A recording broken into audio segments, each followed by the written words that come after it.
Is Meghan really still calling herself a member of the royal family? That's a bold and some say inappropriate move. Today, we are diving headfirst into one of the most controversial and hotly debated mysteries in modern royal history. Who actually gave birth to Archie and Lilibet, and what turned Sophie, long considered the quietest and least conspicuous figure in Windsor, into one of its sharpest, most authoritative voices overnight. If you think this is just idle gossip, think again. Welcome to the Royal Insider Network, where bloodlines, power and truth collide in ways that shake the monarchy to its foundations. From this moment, Meghan Markle appears determined to silence the persistent speculation, the relentless claims that her children were not born from her own body, and therefore, some argue, cannot legitimately sit within the House of Windsor or be connected to the line of succession as Prince Archie and Princess Lilibet. And of course, Meghan's latest video release has drawn intense scrutiny and set social media ablaze. In the video, she is clearly posing with a noticeably protruding belly, a posture that feels deliberate, not natural. On the morning of December 18th, 2025, just days before Christmas, social media erupted over what was meant to be a warm, festive moment, the release of Prince Harry and Meghan Markle's annual holiday card. The card featured a glowing winter backdrop, perfectly symmetrical trees, polished lighting, and two young children standing hand in hand beside the Duke and Duchess of Sussex, seemingly charming. But something was off. This time, it wasn't the composition or the festive charm that made headlines. It was the children, or rather, the fact that their faces were completely blurred out. The caption read, "Wishing you warmth, peace, and privacy." Within minutes, the public reaction fractured sharply. While some applauded the message of privacy, others questioned the logic. Why release a Christmas card at all if the priority is protection? Why hire a full professional studio, luxury styling, and coordinated outfits, only to obscure the subjects entirely? The inconsistency did not go unnoticed. Then, the real bombshell dropped. 48 hours later, a confidential leak from a Montecito photography assistant claimed that Archie and Lilibet were not even present at the shoot. According to the insider, the two children in the image were professional child actors, hired through a high-end modeling agency in Los Angeles, selected for resemblance, height, and posture. The parents allegedly never intended to feature their real children, only the idea of them. The news spread like wildfire, hitting tabloids and news feeds across the globe. By December 20th, the Sussex holiday card was trending worldwide. Speculation that had simmered quietly on fringe forums and pseudonymous blogs suddenly exploded into the mainstream. Who really gave birth to Archie and Lilibet? Why has there never been a verifiable hospital photo? Why has no senior royal publicly acknowledged them as heirs in recent months? Suddenly, the Christmas card was no longer just about privacy. It was about proof. Meghan Markle's official explanation, delivered through her longtime spokesperson Daphne Keller, only fueled the fire. Keller stated that Harry and Meghan had chosen to protect their children's identities during sensitive times and that this card reflected that commitment. But critics were relentless. If privacy was the priority, why release anything at all, especially a high-production image that only deepened curiosity and speculation? Renowned royal analyst Elena Tombridge wrote in The Times, "This is not a candid family moment. It's a curated image wrapped in ambiguity, distributed worldwide, then defended as private. That contradiction is deliberate. It's strategic. The optics were undeniably messy, painting a confusing picture. In stark contrast, the Prince and Princess of Wales released a simple, unedited photograph of George, Charlotte, and Louis baking gingerbread cookies in a cosy kitchen at Anne Hall. It was spontaneous, warm, and most importantly, authentic. Until this point, the palace had remained publicly neutral, even as whispers about surrogacy circulated through aristocratic circles and Twitter feeds alike. That silence shattered on December 21st, when Sophie, Duchess of Edinburgh, was appointed by King Charles III to deliver a carefully worded but unflinching statement to the press at Lancaster House. Flanked by Commonwealth flags, and in front of over 24 international media outlets, Sophie's tone was calm yet razor-sharp. Her opening 7 words will likely go down in royal history. "This matter does not involve the crown." Then came the line that cut deeper. While Harry and Meghan have every right to raise their children as they see fit, the question of royal succession is not a matter of personal feelings or parenthood. It is a matter of verified lineage. Her message was surgical, deliberate, and entirely devoid of sentiment, drawing a clear line between private guardianship and constitutional legitimacy. Sophie emphasized that the monarchy's rules are not optional. Archie and Lilibet bear the Windsor name, but a name alone does not create entitlement. The card had raised eyebrows, and Sophie's remarks confirmed the institutional distancing long suspected behind palace walls. That same week, attention returned to a woman known only as DL, a former medical surrogate who claimed in early December that she had carried both children for Meghan Markle. Between 2018 and 2021, DL reportedly signed 2 separate surrogacy contracts and held medical records from a private clinic in Colorado Springs. She was willing to undergo DNA testing under court supervision. Until now, her claims had existed in a grey area, plausible but unproven. However, the high-concept Christmas card, with its ambiguous children and carefully crafted presentation, suddenly lent new weight to DL's narrative. A senior aide close to King Charles was quoted anonymously, "This isn't about privacy, it's about consistency. If you ask the world to believe in your motherhood but never show up in it, eventually the question stops being impolite. It becomes necessary." As public debate intensified, internal palace dynamics reportedly went into lockdown. Windsor Castle, the traditional seat of authority, became a defensive hub. Meanwhile, Sandringham, normally a place of holiday respite, was transformed into a strategic command centre. King Charles, according to insider reports, held 3 confidential sessions between December 19th and 22nd, with Princess Anne, Prince William, and Sophie present. Their goal: assess constitutional exposure, manage media fallout, and safeguard public confidence. The decision was unanimous. A line had to be drawn, and it had to be drawn decisively. On the night of December 22nd, 2025, as snow quietly fell across the gates of Windsor Castle, King Charles III signed what insiders now describe as the most consequential royal directives since his accession: the Memorandum on Succession Integrity and Institutional Titles. Deposited discreetly with the Privy Council just past midnight and sealed with the royal cipher, the document's legal and constitutional enforceability was absolute. While the memo did not name Harry, Meghan, Archie, or Lilibet directly, its language left no room for ambiguity. It made clear that for succession recognition, estate eligibility, and ceremonial participation, only children whose birth records are accompanied by verified institutional documentation shall be regarded as heirs within the royal legacy of Windsor. This was not a punishment. It was a restoration of order, a cold recalibration of legitimacy that drew the line between heritage and hearsay,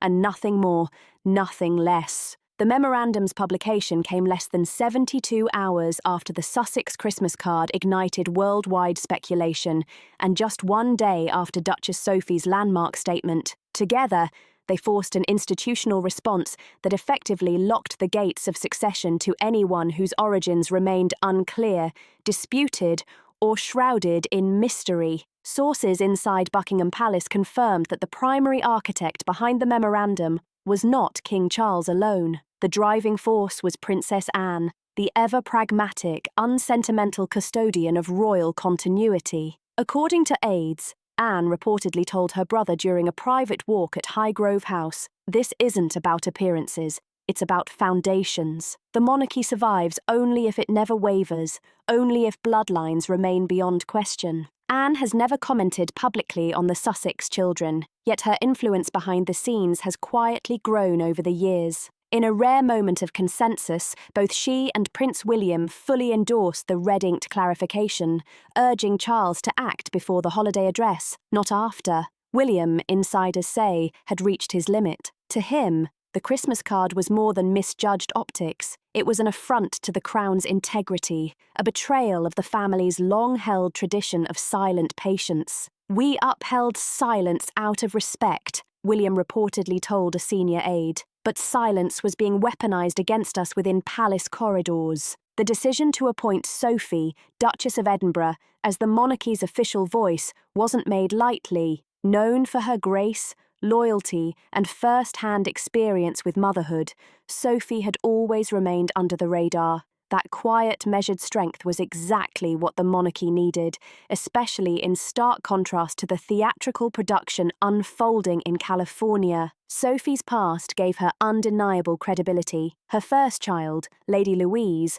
arrived via emergency caesarean at 36 weeks, nearly costing Sophie her life. Her second pregnancy with James, Viscount Severn, required constant monitoring. Unlike Meghan, Sophie had no glossy hospital photos, no PR campaigns, no scripted pregnancy reveals, only raw risk, survival, and unwavering duty. So when Sophie stood before the press and stated, "In my 9th month, walking was difficult, the balance was fragile, there was nothing elegant about carrying life at that stage," her words hit hard. And when she added, "What I saw in that hospital gown video was not familiar, not maternal, it was theatrical." It was a clear contrast with California's carefully staged imagery. The palace wasn't just clarifying policy, it was drawing a cultural line, authenticity over performance.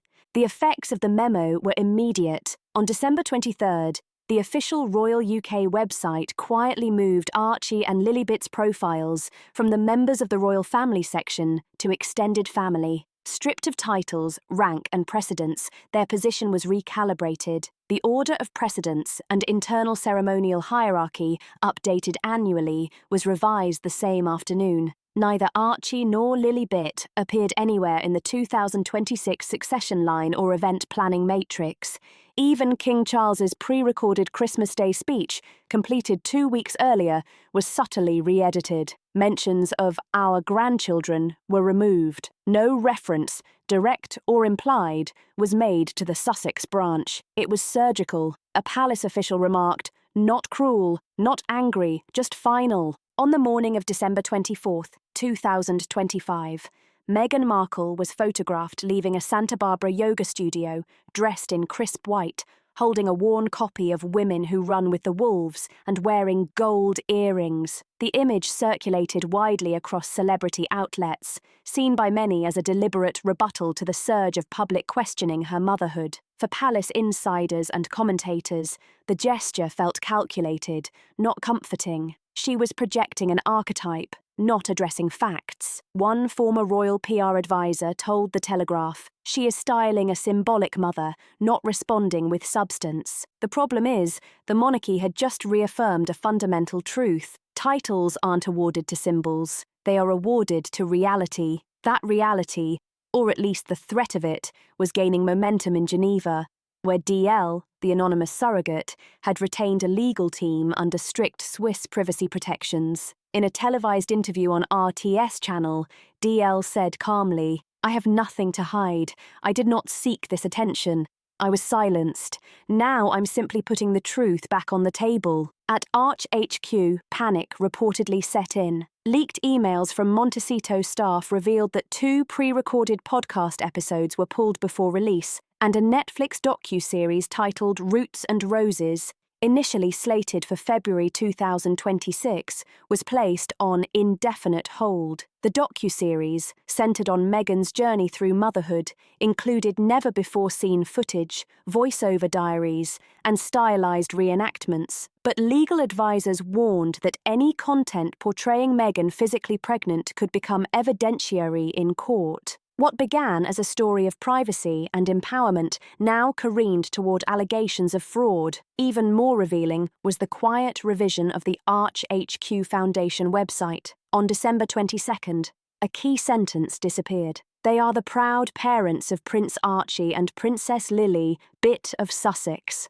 In its place appeared a vague wording. "Together they cherish their family and advocate for every child's future." The omission didn't go unnoticed. Royal watchers across social platforms saw it for what it was, a retreat, not clarification. DL's legal team, led by Swiss constitutional lawyer Dr. Marianne Hoffler, announced on December 24th that they would file a motion in the UK High Court within 10 days. The filing requests legal immunity for DL to testify without fear of retaliation, court-supervised DNA verification, and a formal review of the Sussex children's eligibility for royal succession. Among the materials DL claims to hold, 2 signed surrogacy contracts dated 2018 and 2020, a handwritten note from Prince Harry allegedly thanking DL for carrying our family safely into the world, ultrasound images with biometric data and timestamps, and postnatal records from a private Colorado Springs clinic. The royal household has declined to comment on the documents, but has not denied their existence. Insiders say King Charles was briefed on DL's materials weeks before her public emergence and ordered that all succession-based inheritance rights be shielded via an internal legal firewall. This included full archival lockdown of royal hospital records from 2018 to 2021, notification to Commonwealth legal offices about updated succession criteria, and permanent withdrawal of ceremonial invitations to the Sussex children. While Charles prepared legal defences and Sophie delivered the public statements, it was Princess Catherine's silence that drew the most attention and admiration. Throughout the scandal, Catherine maintained a full slate of public duties, visiting Great Ormond Street Hospital on December 20th, hosting rehearsals for the Together at Christmas Cathedral concert, participating in toy donations for displaced families in the Midlands, without ever addressing the controversy. No statements, no posts, no public rebuttals. According to a confidant quoted in Vanity Fair, Catherine told a friend, "You cannot speak of motherhood as performance for women who have lived it. Silence is sacred." Her silence wasn't absence, it was a declaration. The Wales family's Christmas card, showing George, Charlotte and Louis icing cookies, only intensified the contrast. No filters, no blurs, no lighting tricks, just flour, messy hair and unfiltered joy. One headline in the Daily Mail summed up the public mood. One family showed us their children, the other showed us their stage. By Christmas Eve, it was clear Harry and Meghan would not attend Sandringham's holiday events. No Christmas walk to church, no family photos, no invitations, no olive branches. Sources close to William say the decision was unanimous. The palace, having issued its statement and legal posture, would not engage further with spectacle. "This isn't the year for 4 smiles," a senior royal advisor reportedly said. "It's the year we protect the institution visibly." The formal filing to the High Court in London sent another shockwave through Britain's oldest institution. The documents, bearing the initials DL, arrived not via paparazzi nor press conference, but through formal legal channels, signalling that this story had moved from rumour into a matter of law. According to verified court records, the legal filing requested a court-supervised DNA test for Archie and Lilibet, along with testimony protection for DL, the former surrogate. The motion also called for a review by the Ministry of Justice into whether Meghan and Harry knowingly misrepresented their children's birth origins in public and official declarations. The most explosive revelation came with an attachment, a digital copy of a handwritten note allegedly from Prince Harry himself, dated just days after Lilibet's birth. It read, "Thank you for safely carrying our family. You will never be forgotten, even if you must remain invisible." While the court has yet to verify the note's authenticity, palace aides were blindsided. One insider admitted, "We feared rumours, but what we got were receipts, proof," within hours of the filing going public. Streaming giant Netflix immediately announced the indefinite suspension of all projects involving Meghan and Archwell Productions. This included Roots and Roses, the delayed docuseries chronicling her journey through motherhood, as well as a branded holiday special tied to heritage, and even a quietly negotiated US parenting network deal. Insiders say Netflix executives grew increasingly anxious over potential legal entanglements, image rights, maternity misrepresentation, and the commercial use of children, real or staged, posed unacceptable risk. Meanwhile, Meghan's personal brand, once centered on empowerment and motherhood, faced mounting backlash. Parenting magazines withdrew covers, influencers unfollowed her, and across social media, Hashtags like "Who are the children?" and "royal surrogacy" trended for days. Though largely absent from mainstream news, the storm was undeniable. Queen Camilla reportedly made a rare private move. On the evening of December 27th, she requested an audience with King Charles, not to defend Meghan, but to express concern over Harry. "He's spiralling," she reportedly said. "This may break him, and that would break you." While Charles remained publicly composed, insiders said he was visibly torn. But the institution had spoken. The memo was signed, boundaries were now firm, and Camilla's plea was noted, but not acted upon. As Meghan attempted to project strength through symbolic visuals, Harry retreated entirely. He cancelled appearances at the Invictus Games winter fundraiser, delayed a mental health podcast, and withdrew from a scheduled veterans event in California. The once outspoken prince had vanished. Observers began asking the unspeakable: if the children are his and he knows it, why hasn't he defended them? The silence was no longer strategic, it was damning.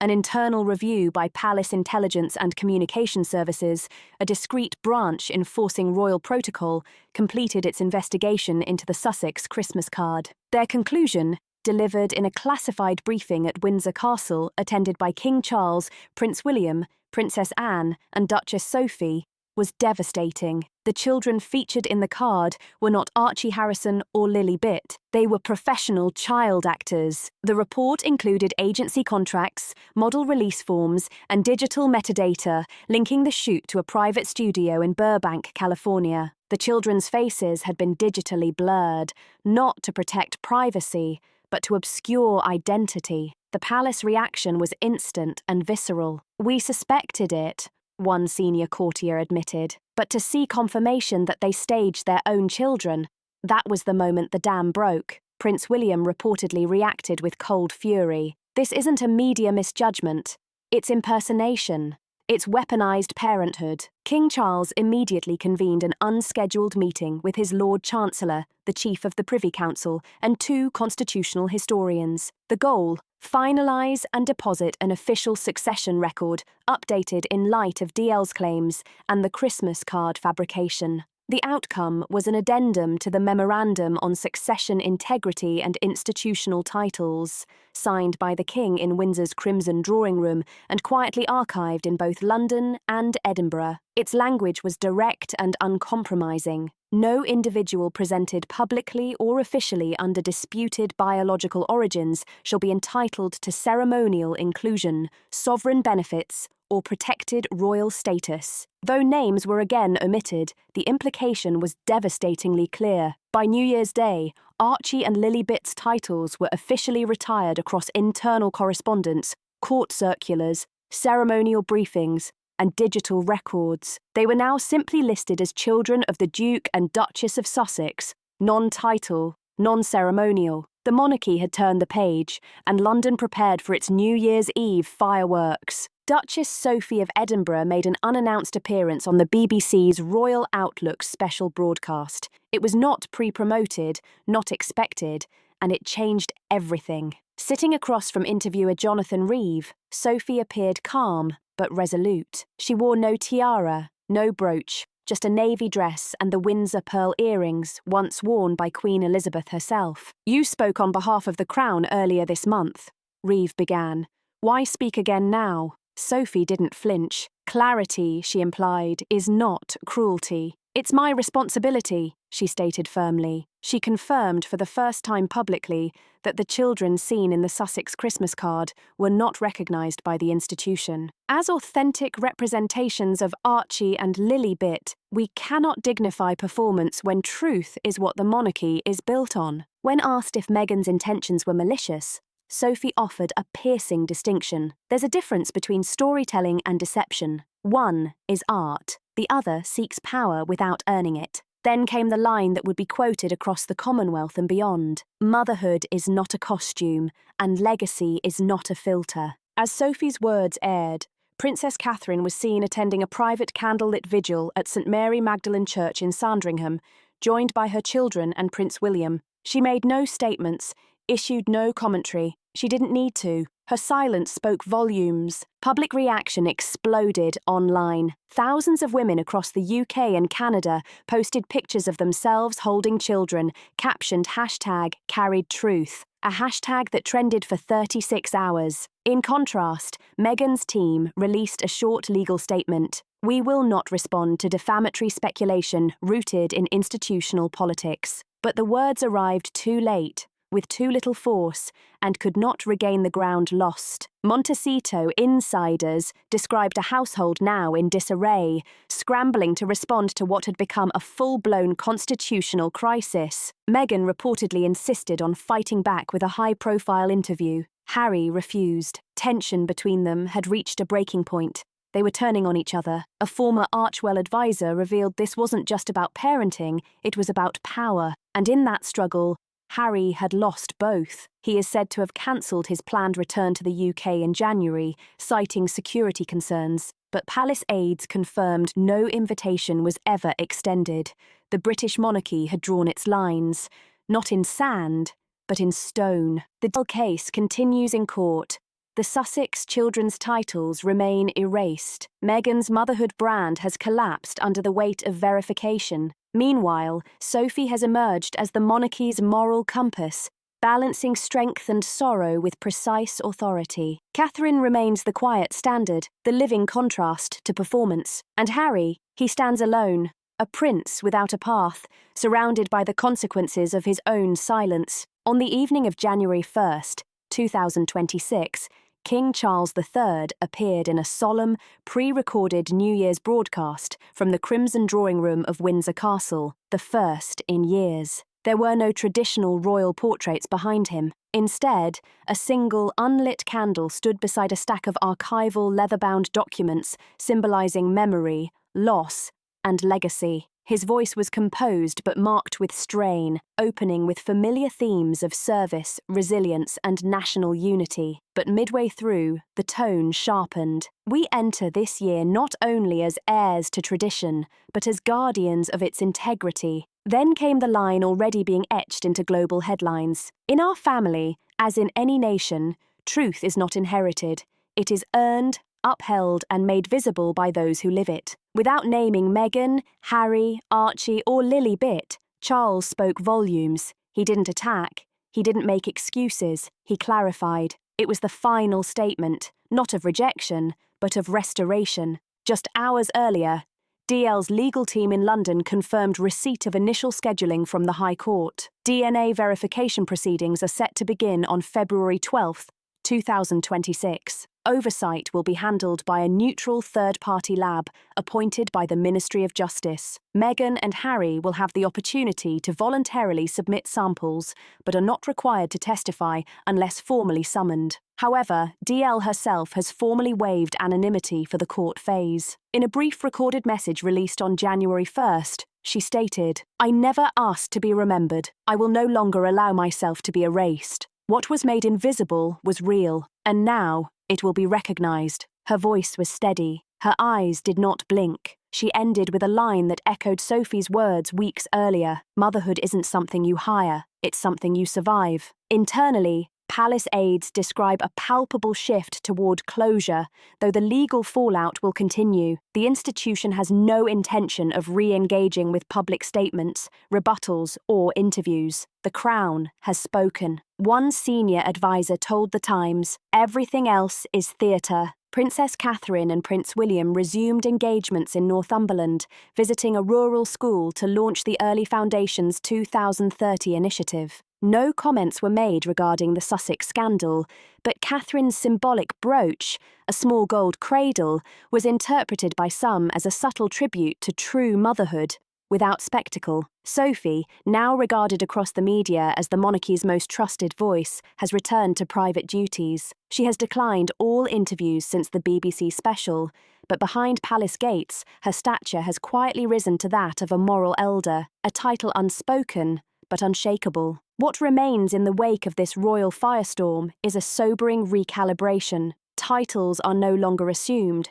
Lineage must be verified. Emotional narratives can no longer override constitutional order. The monarchy has reclaimed control, not through vengeance, but through clear boundaries. Harry, still absent from public view, has reportedly withdrawn all pending media projects for the first quarter of 2026. Meghan is said to be restructuring her commercial strategy, focusing on humanitarian work rather than family branding. Public trust, however, has moved on, and the Windsor bloodline, once challenged by modern performance, has reinforced its core with silence, strength, and clarity. As the broadcast concluded, King Charles stood beside the candle for the first time, placing his hand on the stack of red leather files, each sealed with the mark of Queen Elizabeth II. His final words were not just for the public, they were for history. "We do not choose our lineage, but we do choose how to honour it, and that choice, above all else, defines who may wear the name Windsor." The camera held steady. The candle remained unlit. The line had been drawn, and it would not be moved again. If you found this story shocking and want the latest royal updates, make sure to like this video, subscribe to the channel, share it with friends, and leave your thoughts in the comments below. What do you think about the Sussex controversy and the monarchy's response? Drop your opinion. We want to hear it.